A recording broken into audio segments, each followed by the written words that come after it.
When I was editing Wide Awake, you know, I go through this whole ceremony thing before I start writing. I go and I get like the perfect leather-bound notebook and the perfect Mont Blanc pen, and just, you know, try to get really into it like I'm doing something important. So I did that. I walked into the editing room Wide Awake. This was like 2 years ago.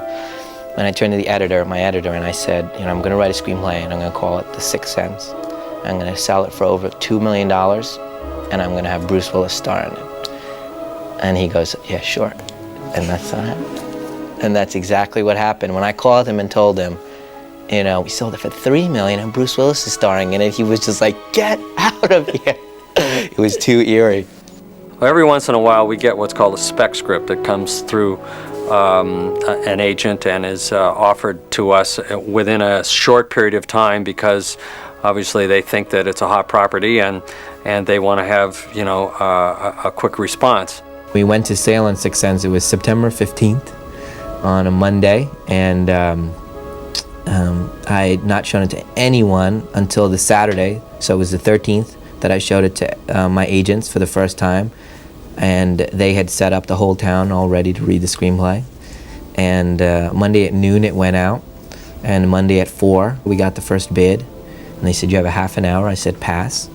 And then we eventually sold it to Disney, and it took about 5 or 6 hours before it was done. And there have only been 3 scripts that I've ever read or participated in that I immediately said I want to be in, and this was the 3rd one. I really like movies that aren't just one subject, like drama, comedy, horror. This one, what I really like about this one is that it goes through so many different levels. It changes. It'll make you laugh, cry, do all kinds of different things that carries an audience. I see dead people. The story of The Sixth Sense evolved from a scene that I had a long time ago, 4 or 5 years before we even started Sixth Sense. This image of a little boy at a funeral, sitting on the stairs at a wake where everybody's at the house and everybody's in black and mourning, and this boy is talking to somebody, but there's nobody there, and people are looking at him saying, wow, he's having a hard time. And if they start listening, the little boy's talking to the person that has died. That image and what that meant was really provocative to me, and it ended up being the Collins sequence in the movie where Cole goes to the Collins house and visits the wake of the family when the little girl's passed away. But when I sat down to write Sixth Sense, it took about a year, and the first draft was, besides being awful, was about a serial killer, and it was all the generic, typical things of a serial killer and all this stuff, and a little boy saw the victims of the serial killer. And that was a real provocative part. I did 10 drafts of the screenplay to the sale draft, and then I did one more for myself while we were in pre-production. And bit by bit, every draft, the serial killer went away, and more about the little boy. And in the 5th draft, I came up with the idea that Malcolm was dead in the movie, and so it was about halfway through. I was lying down in my bedroom, and I went, oh my God.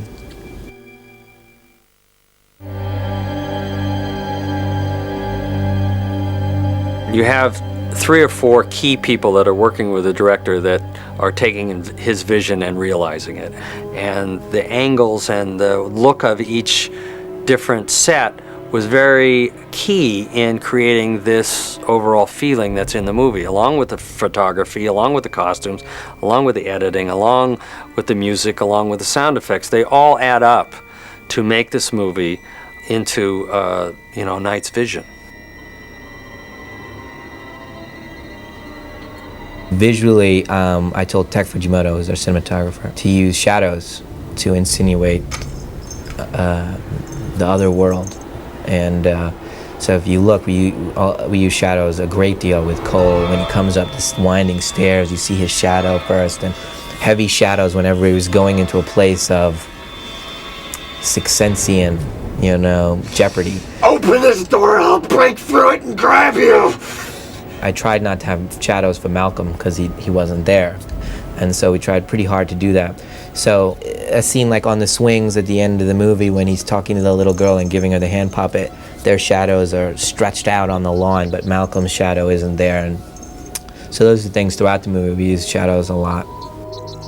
Philadelphia is where I grew up, and I make my movies here, and I live here, and I think it helps maintain the unique voice, a different voice than the other movies, and so I try really hard to keep my movies here and set my movies here. And Philadelphia in The Sixth Sense is a perfect city for the story because it is one of the oldest cities in the country, and it has a lot of history, and a lot of people have died here. The building where Cole goes to school is very old and it's been around for a long time, so naturally it will have a lot of people dying in it. So that's a very concentrated place of supernatural beings, so it's a dark point for Cole. He'd rather be anywhere else in the world but in that building. It is probably one of the worst cities for a little boy with a sixth sense to live in. Sometimes you feel it inside, like you're falling down real fast, but you're really just standing still. Do you ever feel the prickly things on the back of your neck? On this film, I had such wonderful producers that helped me in so many different ways, and they each had their role, to help me in this very difficult and intimidating jump that I was making from making small little films to this big, big film. And I wanted first the Godfathers. Who is going to Godfather me through this movie? And so I picked Kathy Kennedy and Frank Marshall to come in and kind of guide me through, as veterans of making huge movies that everybody in the world sees, Jurassic Park, and Frank actually produced Poltergeist, which is a very close cousin to our movie, and Kathy produced E.T. and all Spielberg's movies. To come in and tell me, at this level of filmmaking, here's what we do. Barry Mendel was my agent once upon a time, and he left agenting to become a producer.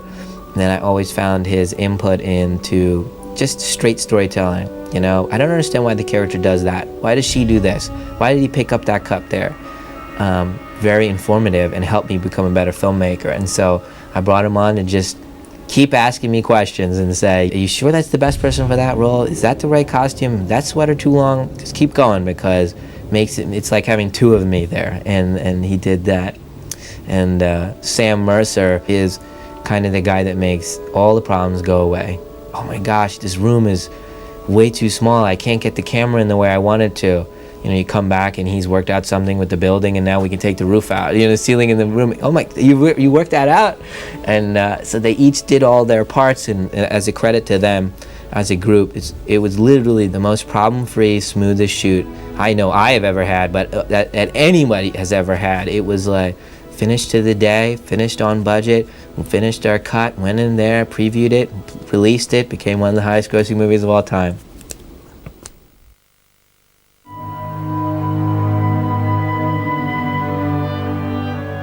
The Sixth Sense opened on my birthday, August 6th, which was another sign that the movie was just in a weird place and being guided.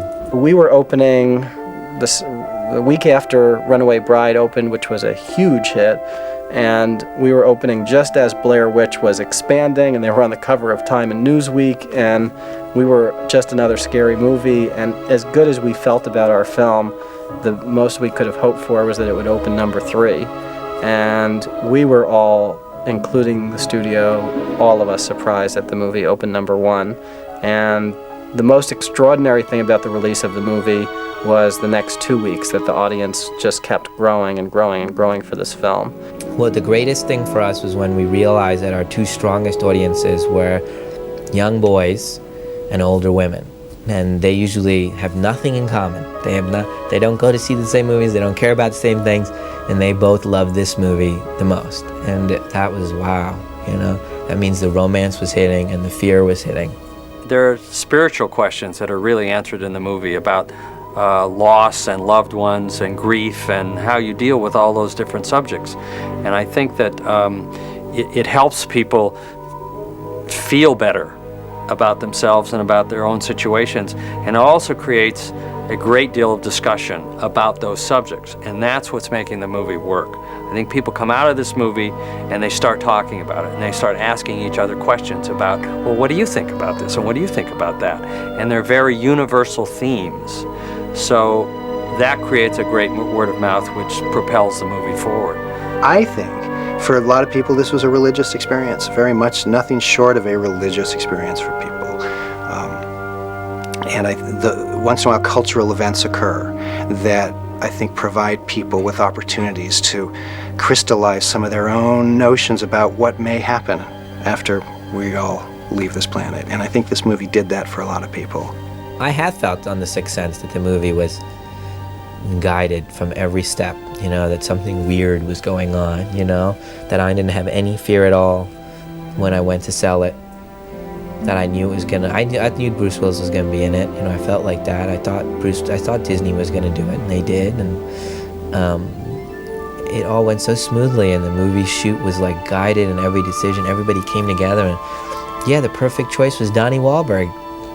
You know what I mean? And yeah, you'll find a kid, gosh, you write a role that really is almost unperformable by a child. How can you write a movie role like this for a child? It's impossible. Boom, you find a child prodigy actor. All these things seem to be lining themselves out, and one after the other, every decision just worked out. The movie gets done, and nobody's paying attention to it, and they let you make your movie yourself, and wow, that's so unusual because you have no power of any kind. The superstar's letting you do anything you want. He really trusts you. Wow. And then you show the movie to the studio, and they think it's one of their best movies they have, and wow. They move the date up, it's on your birthday. Wow. Broke a record on its opening. Wow. It's one of the highest grossing movies of all time.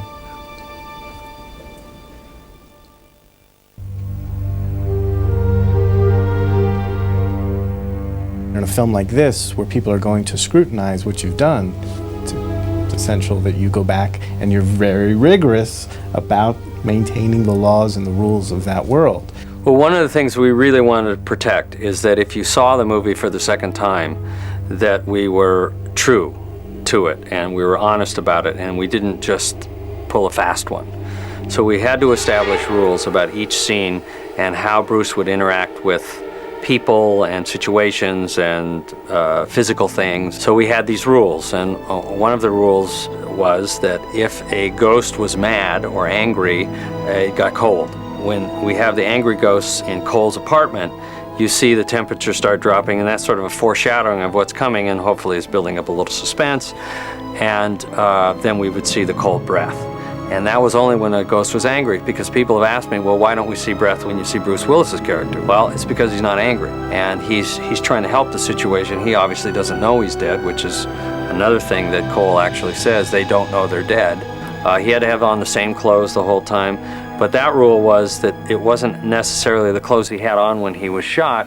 It was clothes that he had interacted with that evening. So he had his trench coat, he had the sweatshirt that he put on when it got cold, he had his muffler, he had his tie. So if you look at that, he's got the same shirt on the entire movie. Another rule that exists in the film is that with enough effort, Bruce Willis's character can impact the physical world. So as Bruce's wife and her employee are about to embrace over the birthday gift, he kicks the door and smashes the door and walks away. So when he's out in public, like he's in the restaurant, you look closely when he comes up to the table and he sits down with his wife, he doesn't move the chair.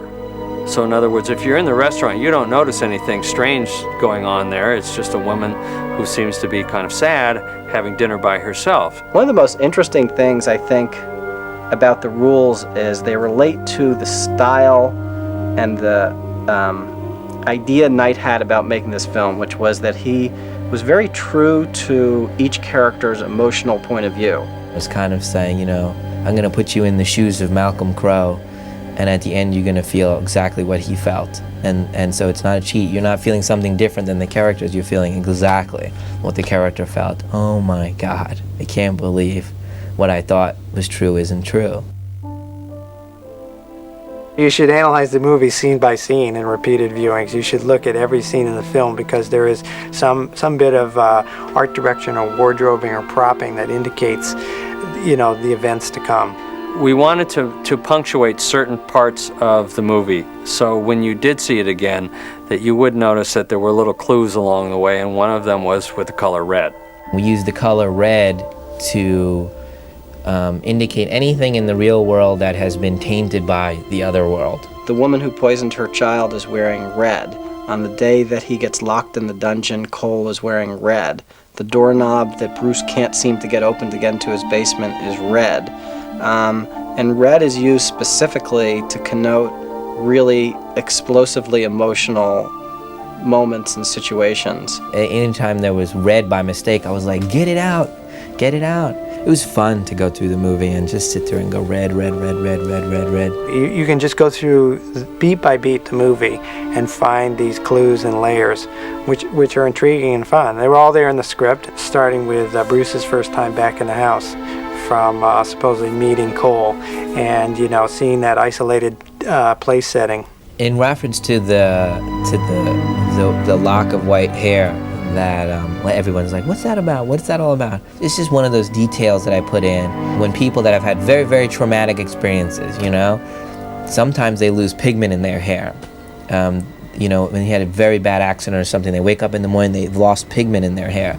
It's a kind of a very cool, real phenomenon. And I thought, gosh, if anybody was going to lose pigment in their hair, it'd be these kids that have the sixth sense, because they turn around and there's somebody with their arm hanging off. In that scene where Malcolm is talking to Cole in the hospital, Cole tells everything about Malcolm to the audience. They see dead people, they see them all the time, they don't know they're dead.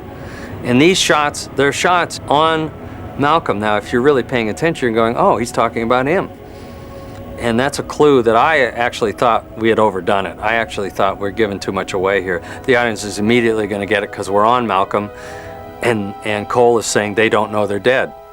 Well, nobody gets it.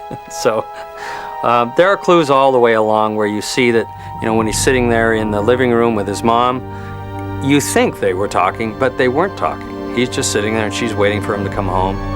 When you look at it, you'll see that it all still tracks and all makes sense and adds up to the ending. I wanted to go, he's dead and here's what you missed. Boom, boom, boom, boom, boom, boom. Now forget it, let's get back to the story. In the editing, one of the elements that we added was a series of images from the film as he is discovering, as he's realizing it, it's flashing back for the audience as well. It was something I mentioned to Andy. I said, what do you think about going back and showing them the moments that they missed right now? Because that is the fun of it, but I didn't want them to stop thinking about that. I want them to enjoy it and go, oh my God, and then stop, because we still have a story to finish.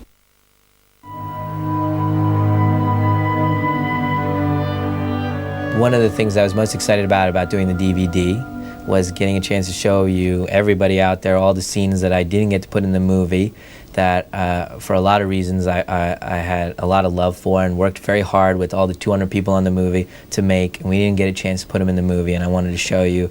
So this is what this part of the DVD is about.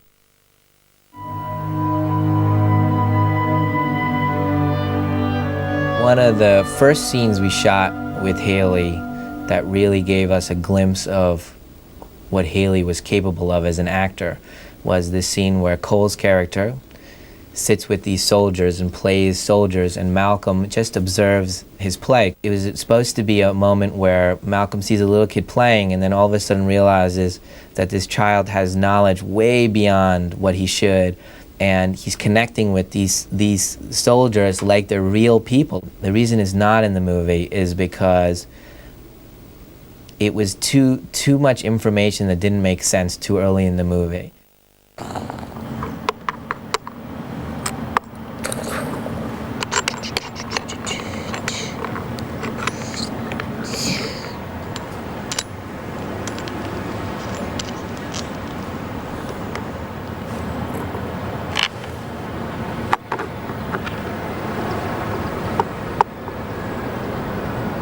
What happened to these two guys under the tissue? Not looking too good. That's Private Jenkins and Private Kenny. They got killed. Private Jenkins has a baby girl that was born 7 pounds 6 ounces. He's never seen her. He wanted to get back to Bluebell, Pennsylvania and hold her. Private Kenny's wife is mighty sick. She has something called a brain aneurysm. You mean an aneurysm? Private Kenny needed to get back safe and take care of her.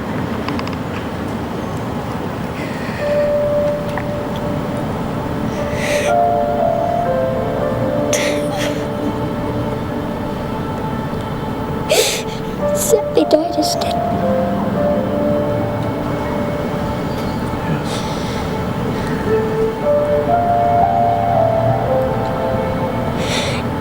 Don't look at me. I don't like when people look at me like that. Stop looking at me. Where would you like me to look, Cole? Look over there.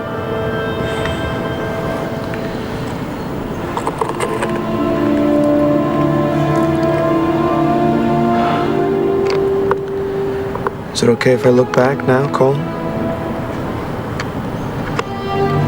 Tap once for no and twice for yes if you want.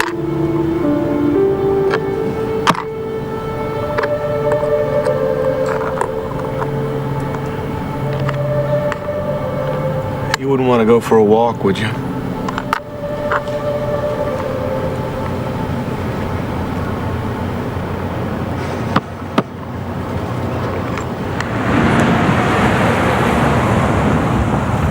I walked this way to school with Tommy Tomasino.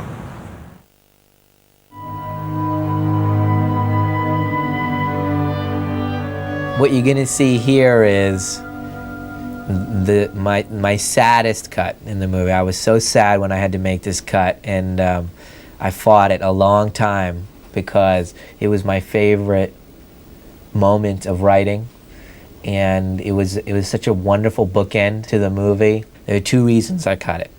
I cut it because it ended the movie in a sad way, and I didn't want the movie to end in a sad way because he's not sad anymore. He's happy. Should have been a celebration, and it wasn't. It was sad, and I didn't want that. And the second reason is that he said goodbye already to her in person, and now he's saying goodbye to her again on the tape, and I felt it was redundant emotionally. And it was a sad thing, but and you know, they say to you in film school, you have to be ready to cut your favorite scene. And unfortunately, I had to cut my favorite scene. So here it is.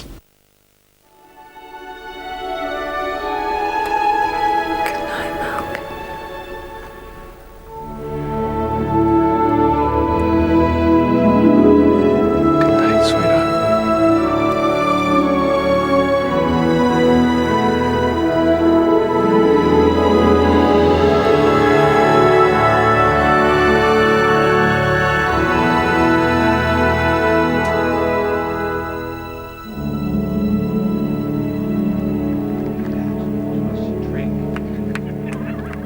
Hi. I would just like to say that this day, today, has been a very special day. And I wish that we could all stay and play. What?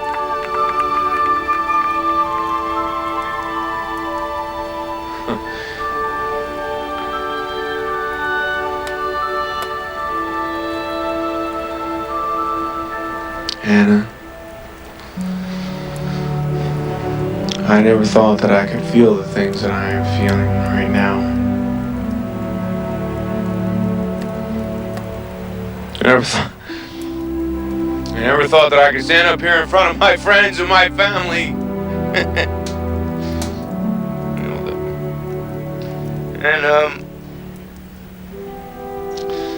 And tell you what's inside of me.